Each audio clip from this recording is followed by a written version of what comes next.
नमस्कार आदाब, मैं हूं वक़ार अहमद और आप देख रहे हैं इंडिया फर्स्ट रिपोर्ट्स।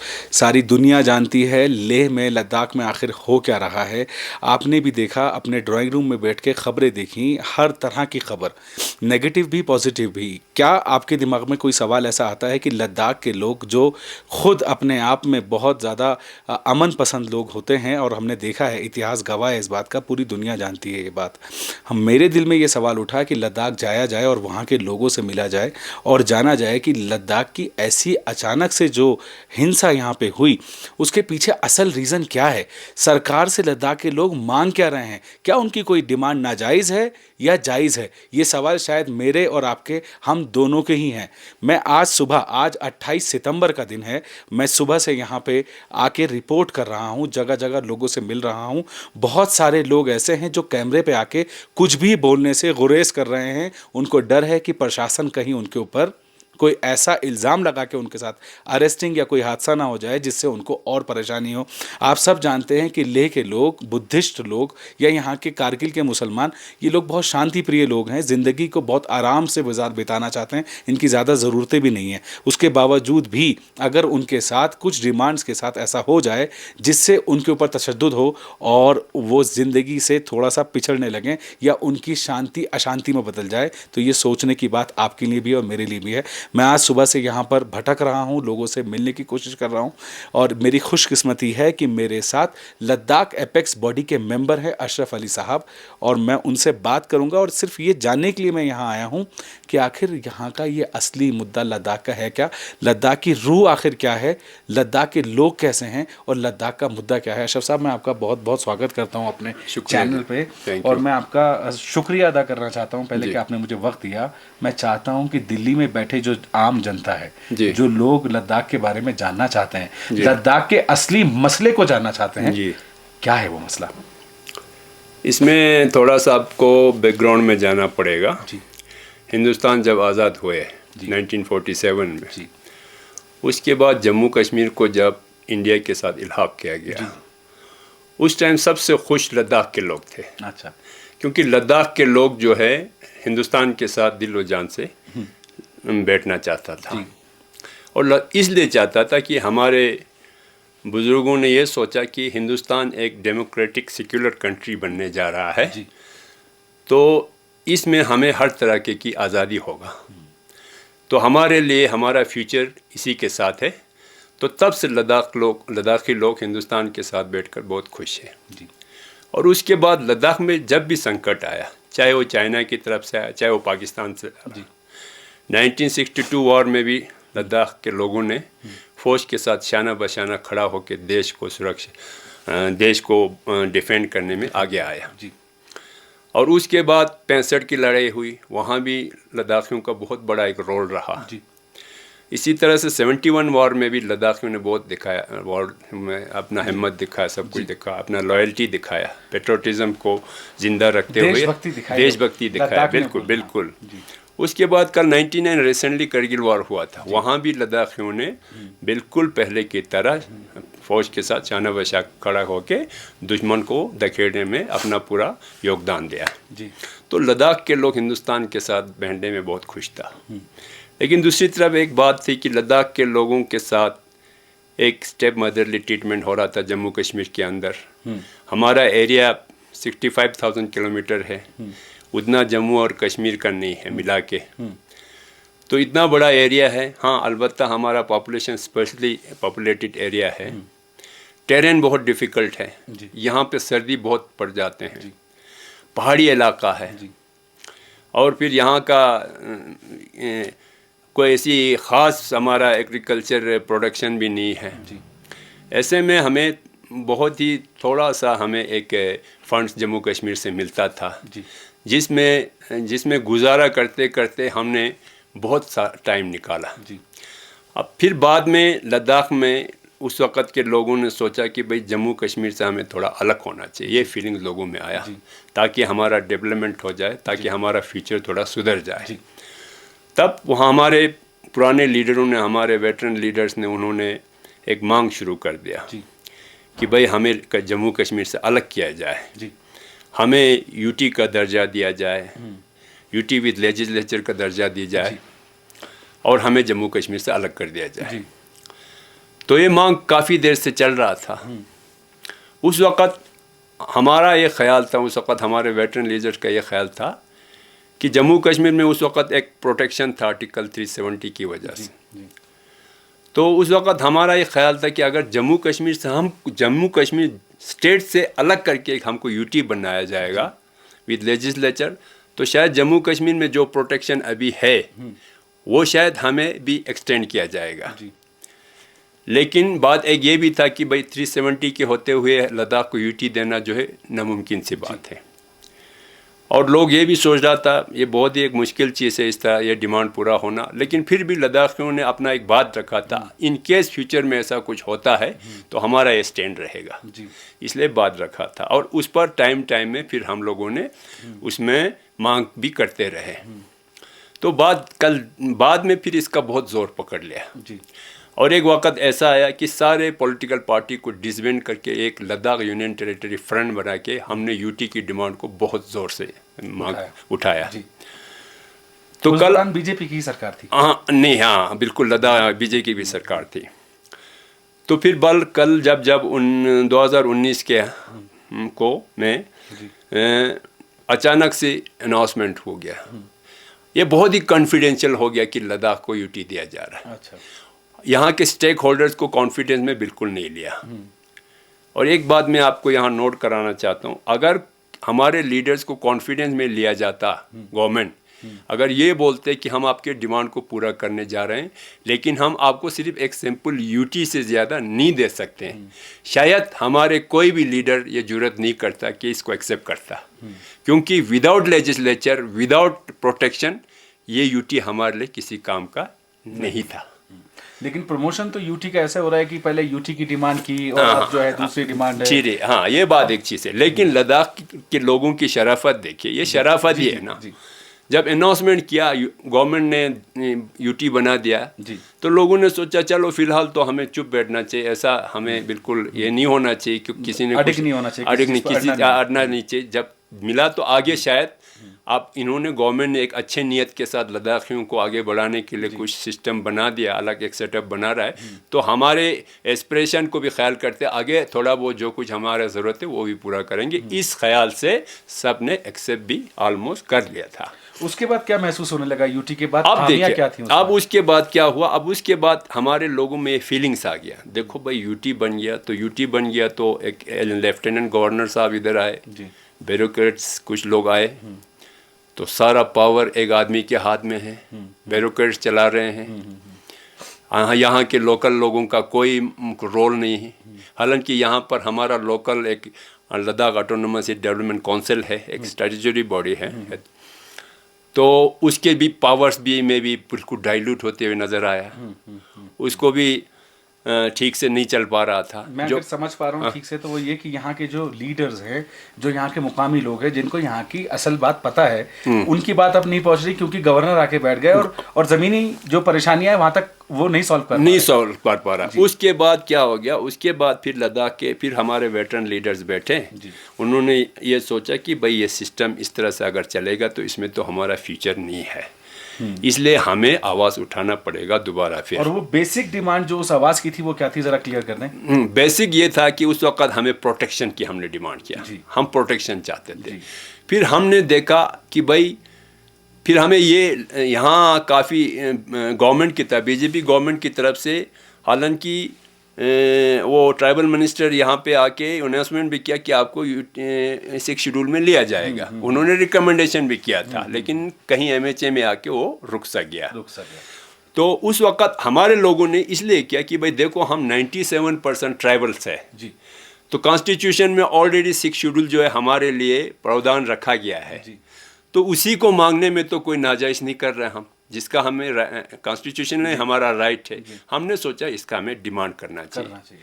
और दूसरा बात क्या हो गया, एक साइड से करगिल में हमारे करगिल के लोग जो है थोड़ा सा नाखुश थे। उन्होंने बोला कि ये डिमांड हमारा था ही नहीं और ये हम पे थोपा गया, ये यूटी जो है। अच्छा। तो उन्होंने भी अपना एक फोरम बना के आवाज़ देना शुरू किया। तो उनका हमारा दोनों रीजन जो है आइडेंटिकल है, हमारा सब कुछ एक जैसा भाई है, मतलब बिल्कुल पड़ोसी है। पड़ोसी है सब। हमारा लद्दाख जो है जुजिला से लेके हमारे यहाँ देमजोक तक पूरा रीजन जो है हमारा लद्दाख है। यहाँ का रहन सहन सब कुछ एक्सेप्ट रिलीजन, बाकी सब कुछ सेम चलता है हमारा। तो वहाँ के लोगों में भी फीलिंग्स आ गया ये तो ठीक नहीं हुआ, तो उन्होंने करगिल डेमोक्रेटिक अलायंस बना के शोर करना शुरू किया। तो उन्होंने स्टेटहुड का आवाज किया और साथ में प्रोटेक्शन भी रखा। स्टेटहुड का भी ज्यादा उनका जोर था उस पर। तो बाद में क्या हुआ कि हम लोगों ने बोला भाई जब हमारे मसले एक है, सब कुछ है, हमारा रीजन एक है, हम लोग एक ही तरह के मसले से जी रहे, तो हमें एक साथ मिल के करना चाहिए। तो यहाँ हमारे एपेक्स बॉडी के लीडर थुप्तन साहब ने एपेक्स बॉडी के साथ बातचीत करके दोनों को एक स्टेज पे, एक फोरम पे ला के बोला भाई देखो हमारी डिमांड इस तरह से है।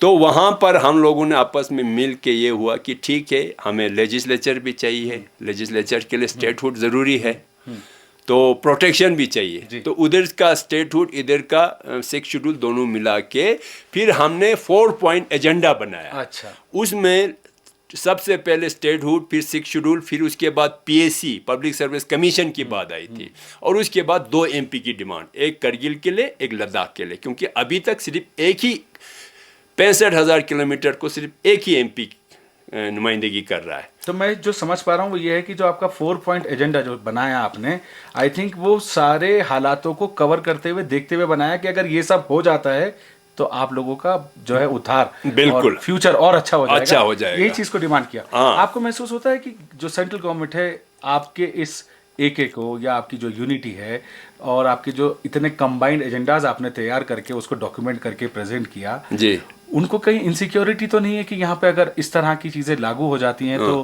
बीजेपी का जोर कम हो जाएगा यहाँ पे, या कुछ ऐसा क्या फील होता है आपको? क्या लगता है? मुझे नहीं लगता अगर ये चीजें दे दिया जाता तो मेरे ख्याल से यहाँ तो बीजेपी का गुणगान होते। तो फिर ऐसा क्या? लद्दाख के लोग इतना एहसान फरामोश तो नहीं हो सकता था, जिन्होंने इतना कुछ दिया तो हम बोलेंगे फिर बीजेपी नहीं, लेकिन जब नहीं दिया, वादा खिलाफी हो गया, फिर लोगों को दिलों में रंजिश थोड़ा सा पैदा हो गया। तो इस वादा खिलाफी से जो मन मुटाव से फिर गुस्सा, और गुस्से से फिर हिंसा तक पहुंचने में कितना वक्त गुजर गया? अब देखिए उसके बाद अभी आप समझ रहे हैं मैं क्या कहना चाह रहा हूं? एक होता है ना इंसान को कि बुरा लग रहा है, एक होता है गुस्सा आ रहा है। आप यही आपकी बात में समझ। अब देखिए 2019 के बाद जब यूटी बनने के बाद आज तक अब 5-6 साल चल रहा है।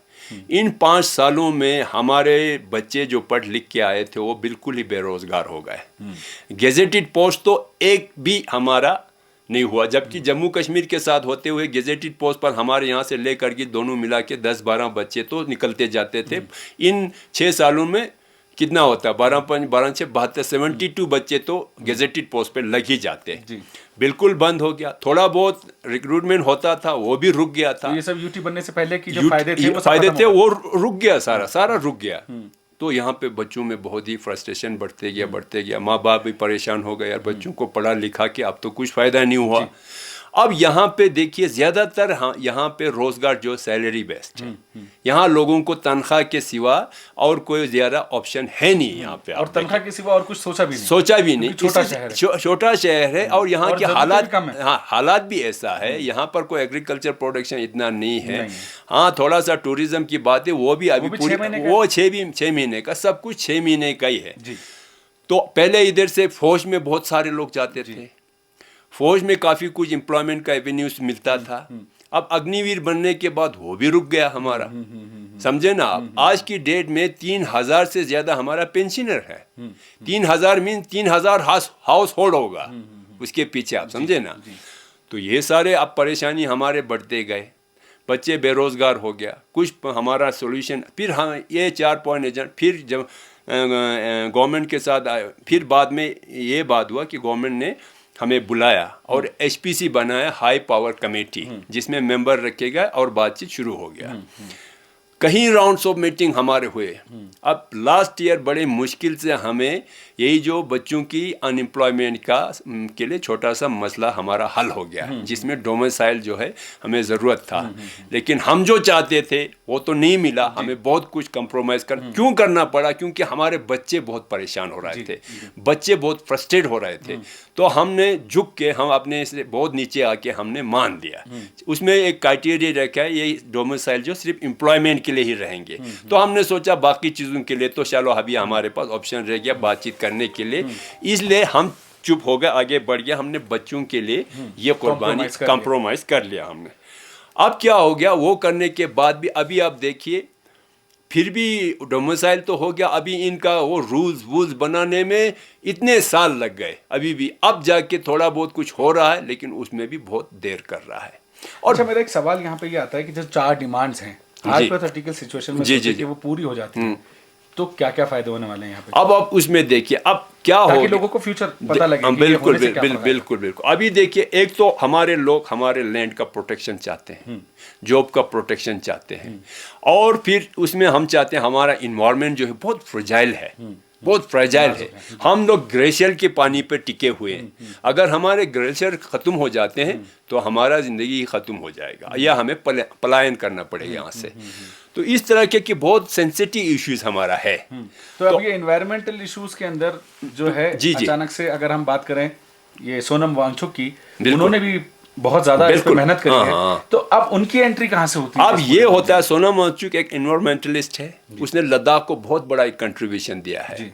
वो उसने लद्दाख में एजुकेशन को लेके, इन्वायरमेंट को लेके, तरह तरह के, लद्दाख छोड़ के पूरे देश का सेवा करने निकला है वो। उसका यहाँ की फौज के लिए उसने तरह तरह की सोच इनोवेशन उसने किया। सर्दियों में एक तो वो हमारे लद्दाख को, हमारे प्राइम मिनिस्टर ने कार्बन न्यूट्रल हमें वो एक एरिया रीजन बनाना चाहते थे, उसके लिए उसका बड़ा योगदान था कि वो आर्मी जितना जहाँ पे बहुत सारे तेल से गर्म करने के लिए यूज़ होता है, उससे बचाने के लिए उसने सोलर हीटेड टेंट तक बना के वो बहुत कुछ सोच रहा था, और वो सारे उस पर लगे हुए थे, काम कर रहे थे। इसी में सोनम वांगचुक ने ये लगा जी भाई एपेक्स बॉडीज और टीएडीए जो डिमांड उठा रहा है ये तो मेरे ही मुद्दे के साथ जुड़ा हुआ है, इसी को मैं जो सोचता हूँ इसको प्रोटेक्शन करने के लिए, इसको आगे ले जाने के लिए ये सारे चीज़ ये ज़रूरी है। तो सोनम वांगचुक ने भी हमें सपोर्ट करना शुरू कर दिया। उसने उसका इन्वायरमेंटल उसका मेन वो रहा, लेकिन उसने बोला ये 4 मुद्दे जो है लद्दाख के लिए बहुत ज़रूरी है, लद्दाख को सिक्योर प्रोटेक्ट करने के लिए। तो एक तो ये है कि अब हमने बोला भाई स्थानीय लोगों का कोई से तो होना चाहिए इसमें, हमारा कुछ होता, अभी तो हमारा कुछ से नहीं, यही है हमारा स्थानीय लोगों की तो बात उठनी ही नहीं अब उठी नहीं, जो चला रहे हैं वो एक आदमी के डिसीजन पे चल रहा है, ब्यूरोक्रेट्स बना रहा है। उसमें यह था कि भाई देखिए ब्यूरोक्रेट्स बाहर से आएंगे, उनको ये आइडिया नहीं है कि लद्दाख किस तरह से है। लद्दाख आप लोगों के साथ कोई कम्युनिकेशन नहीं होता है कोई फैसला लेने से पहले? अगर यहाँ का एडमिनिस्ट्रेशन बिल्कुल कुछ नहीं होता है। अब ये है हमारा यहाँ पर एक हिल काउंसिल है जिसको लद्दाख के लिए 6,000 करोड़ फंड्स एलोकेशन हुआ, जिसमें से पहले तो 150 करोड़ 300 करोड़ में इनको काउंसिल को दिए जाते। वो सिर्फ उतने ही पैसे को लेके जो कुछ करना है कर सकते हैं, बाकी के सारे बजट जो हमारे यूटी एडमिनिस्ट्रेशन, एलजी साहब और हमारे ब्यूरोक्रेट्स के हाथ में रहते हैं। और आप लोग उनसे अगर कुछ काम कराना चाहें तो वो पॉसिबल होता है आप लोगों के लिए? आसान है वो बिल्कुल ही सिस्टम ही ऐसा नहीं है, तो हमें किस लिए पूछेंगे। अब मेरा एक सवाल और है, जब ये गुस्सा पनपा और सोनम वांगचुक जो है आपकी मदद में और अपने देश के लिए तैयार रहते हैं हमेशा, उनकी एक इमेज एक देवता, एक गांधी की तरह है, बिल्कुल लद्दाख के गांधी, लोगों ने कहा, मैं नहीं बोल रहा, बिल्कुल लद्दाख के गांधी को उठा के जेल में डाला गया। लद्दाख के लोग क्या सोचते हैं इस पर? नहीं, लद्दाख के लोग तो बहुत मायूस है, लद्दाख के लोग बहुत परेशान हैं। भी एक ऐसा आदमी सोनम वांगचुक हमें बोलता था, उसने बोला भाई हमने गांधीयन वे पे चल के डिमांड को पूरा करना है। उसने हमें बोला भाई, उसने पद यात्रा किया यहाँ से दिल्ली तक, 30 दिन चल के गए, जिसमें हमारे 200 लोग उसके साथ चले, राजघाट तक जाने की कोशिश किया, वहाँ भी उनको सताया गया, फिर वो दिल्ली जाके वहाँ भी उनको अनशन करना पड़ा। तो बड़े मुश्किल से सब करने के बाद एक मीटिंग का डेट मिला हमें, समझे ना, तब चलिए वो भी एक बातचीत सिलसिला चला। अब आपको क्या लगता है कि इतना बड़ा हादसा यहाँ गुजर आया, आप लोगों ने कभी 30 साल पहले कभी एक आंदोलन हुआ था, अब इस आंदोलन में 4 बच्चे नौजवान जी जो हलाक हो गए, जी, उनके घर वालों के हालात और ये सब कुछ जो अब पुलंदा बन चुका है, कैसे सुलझेगी ये गांठें और उनके क्या हालात हैं, थोड़ा सा मुझे बताइए। ये हमें बड़े अफसोस की बात है। हमारा सारा ये जो हमारा मूवमेंट जो है बड़ा पीसफुल चल रहा था। इस बार जब पिछले दफ़ा मई 27 में हमारा लास्ट मीटिंग हुआ था MHA के साथ, उसमें ये बात हुआ था कि बाकी के 2 मुद्दे जो आपके मेन मुद्दे जो 6 शेड्यूल और स्टेटहुड पर बातचीत करने के लिए 1 महीने के अंदर अंदर आपको दूसरा मीटिंग कराए जाएंगे। लेकिन वो मीटिंग ना होते होते होते 3 महीना गुजर गया। अब हम लोगों में भी परेशानी हो गई, क्या हो रहा है भाई, मीटिंग हो ही नहीं रहा, बातचीत आगे बढ़ ही नहीं रहा, रुक सा गया। तो सोनम वांगचुक ने बोला भाई फिर अब सरकार का कुछ इरादा ठीक नहीं लग रहा है, मीटिंग तो नहीं बुला रहा है, लिहाजा मीटिंग हम सोनम वांगचुक ने बोला भाई हमारे डिमांड के लिए मैं तो अनशन पे बैठने जा रहा हूँ, फिर दोबारा अनशन पे। इसी तरह सोनम वांगचुक कहीं दफ़ा अनशन पे चले गए, आप 5वीं दफ़ा अनशन। इस बार इन्होंने बोला, हम लोगों ने काफ़ी कुछ उनको मनाया कि आप इस तरह से ना करें, आपने अनशन बहुत किया, आप इस तरह से फिर पता नहीं आपके अनशन पे बैठने से हमें कुछ फ़ायदा होगा कि नहीं, गवर्नमेंट सुनेगा कि नहीं सुनेगा, तो कहीं उल्टा ना हो। हाँ, आप कहीं हम आपको खोना भी नहीं चाहते हैं। लेकिन उनकी जिद के आगे हम कुछ न कर पाए और वो बोला भाई हम अनशन पे बैठेंगे। तो अनशन पे बैठा इसीलिए कि भाई मीटिंग नहीं बुलवाया गया, बातचीत आगे नहीं बढ़ा। तो मीटिंग बहुत पीसफुल चल रहा था हमारा। 14वें दिन में पहुंच गए थे। उनके साथ 7 दिन लोग जो है बराबर उसके साथ 14 दिन से अनशन पे थे और कुछ लोग 7 दिन से, कुछ लोगों 5 दिन से। तो तब जाके उसमें फिर 14वें दिन में हमें 2 लोगों को हॉस्पिटलाइज करना पड़ा, उनकी हालत बहुत बिगड़ गई। तब जाके गवर्नमेंट ने मीटिंग का हमें डेट तो दिया, लेकिन इतना लंबा डेट दिया, उनको ये एहसास नहीं रहा कि यहाँ पे लोग अनशन पे बैठे हैं, यहाँ के लोगों की हालत ख़राब हो जाएंगे, भाई इसका तो गवर्नमेंट को ख्याल रहना चाहिए था। तो इस अनशन को उठाने के लिए कम से कम डेट को थोड़ा आगे रखते।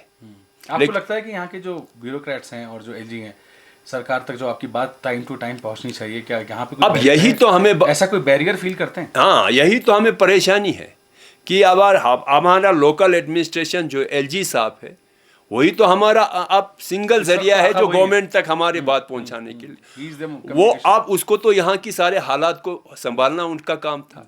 वो तो अनशन पे 14 दिन से लोग बैठे हैं, एक दिन आके पूछता भी नहीं है या कोई रिक्वेस्ट भी कर लेता कि भाई आप ये अनशन तोड़िए, मुझे अच्छा नहीं लगता कि आप यहाँ भूखे बैठे, हम जो कुछ हमसे बन पाता हम करेंगे, इतना तक भी नहीं बोला, पूरा ही फेंक के रखा। इसी तरह जितना भी हमारा लद्दाख में अभी तक अनशन हुआ, एडमिनिस्ट्रेशन की तरफ से कोई पूछने के लिए नहीं आया, किसी ने भी नहीं बोला कि भाई आप ये अनशन मत कीजिए, हम आपके साथ हैं, हम आपकी बात को आगे सरकार तक पहुंचाएंगे। ऐसा कोई ऐसा बात नहीं हुआ।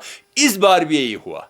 इसी तरह से धीरे धीरे लोगों के दिल में आक्रोश पैदा हो गया, अरे कैसा है, इतना बेरुखी क्यों हमसे, यहाँ लोग मरने को बैठे हैं। और उसके अब लोगों को ये भी नहीं, बड़ा सरकार कैजुअल लेने लगा इन चीज़ों को, तो लोगों को फील तो होना ही है। उधर उस दिन फिर क्या हो गया, इनका डेट आया वो भी 16 दिन के बाद। अब यहाँ 15 दिन ऑलरेडी हो चुका था और 15 दिन रुक जाते, पता नहीं यहाँ क्या क्या हो जाते, कहीं लोगों की मौत हो जाती।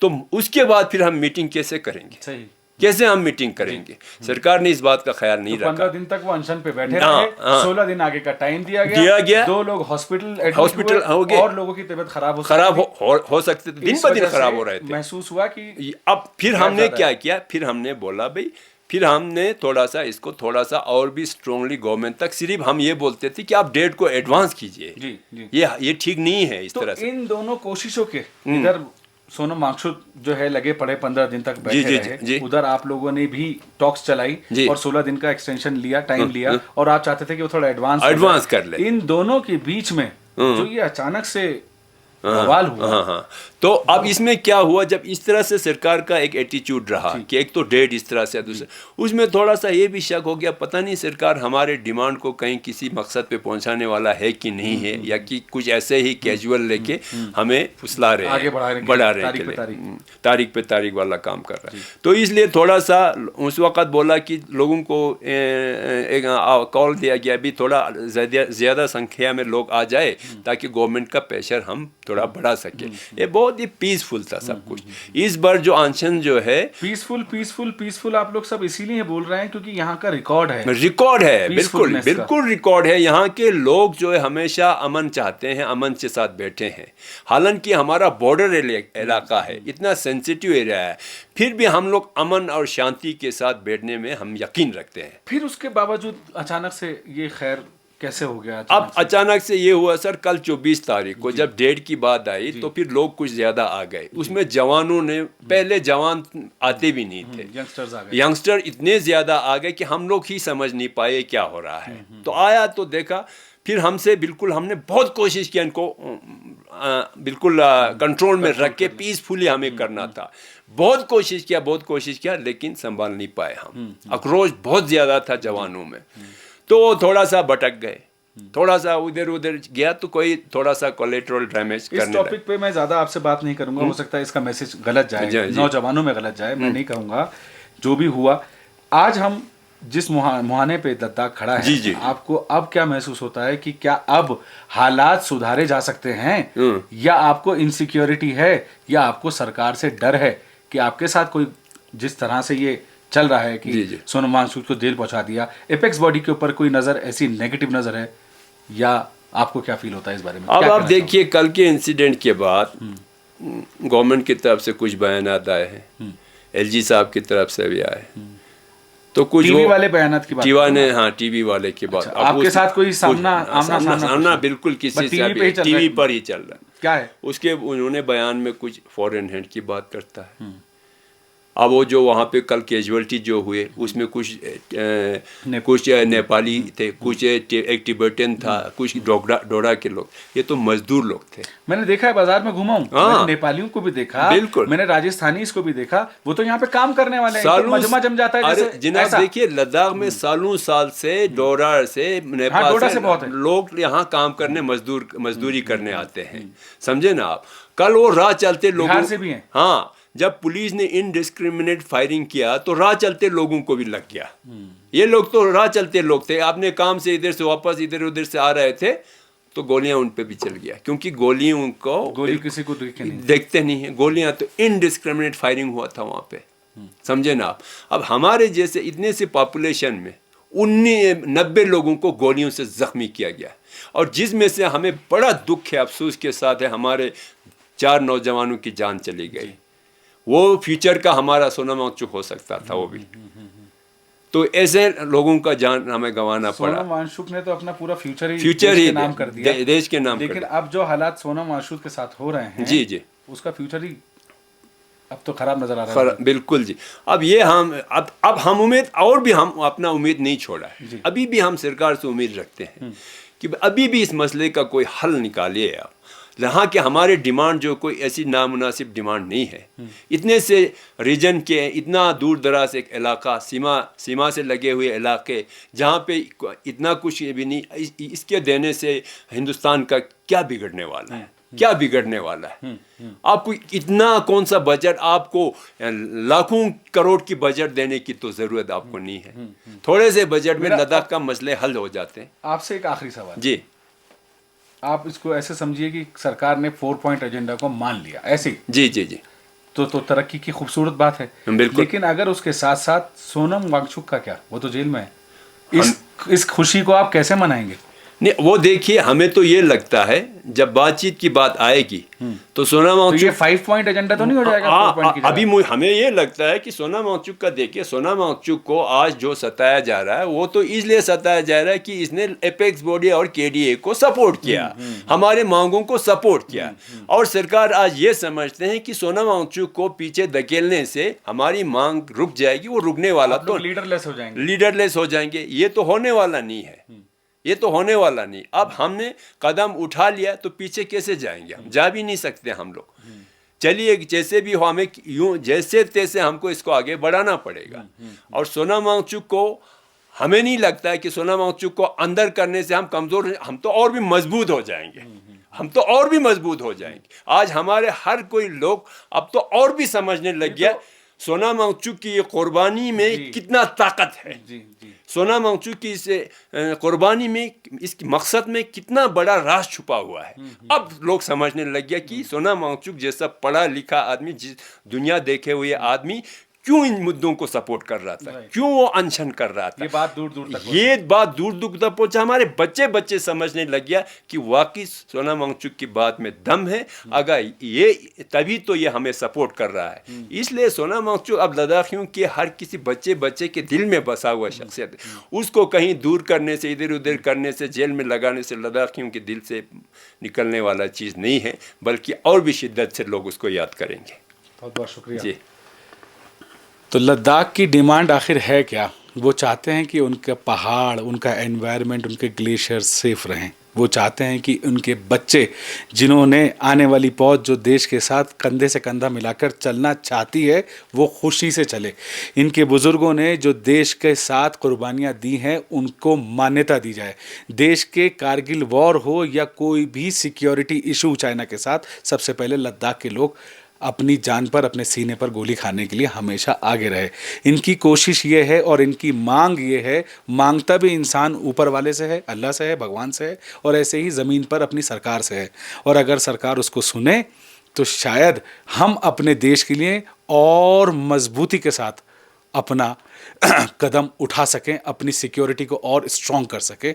मेरा मानना यह है कि शायद अशरफ साहब की बात उन हुक्मरानों तक पहुँचे कि उनको ये पता लगे कि लद्दाख आखिर चाहता क्या है, और ये छोटी सी बात इतनी बड़ी कैसे हो गई, और इतनी बड़ी बात को अब कैसे छोटा किया जा सके, ताकि हमारा देश और मजबूत होए चारों कोनों से। चाहे वो पाकिस्तान का बॉर्डर हो, चाहे वो चाइना का बॉर्डर हो, यहाँ के लोग ही हैं, जब पहली गोली आएगी तो यही लोग हैं जिसका सामना करते हैं। कैमरामैन मोहम्मद इकबाल के साथ मैं Waqar Ahmad, India first reports, Ladakh. Studio वाले डिबेट करते हैं, हम ग्राउंड पे सच ढूंढते हैं। This is India first reports.